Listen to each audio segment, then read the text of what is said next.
நீங்க ஒரு எடிட்டரா இருந்தா உங்களுக்காக தான் இந்த வீடியோ ஃபர்ஸ்ட் சேவ் பண்ணிட்டு பாருங்க. எடிட்டிங் பிசி ரெடி பண்ணனும். நான் ஒரு best editor premier bro after effects எல்லாமே ரன் பண்ணனும். எனக்கு ப்ராசஸர் ஹெவியா போடுறதா இல்ல கிராபிக்ஸ் ஹெவியா போடுறதான்றது தெரியல.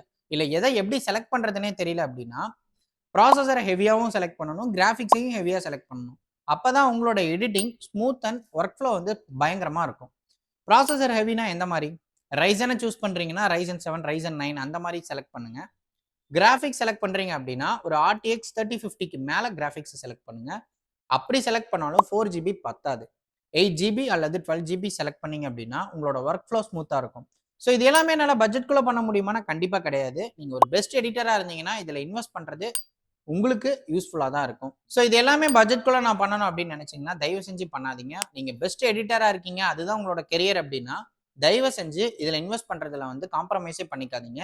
ப்ராசஸரும் ஹெவியா போடுங்க, கிராபிக்ஸும் ஹெவியா போடுங்க. இந்த வீடியோ உங்களுக்கு பிடிச்சிருந்தது அப்படின்னா லைக் பண்ணிட்டு நம்ம பேஜை ஃபாலோ பண்ணிக்கோங்க.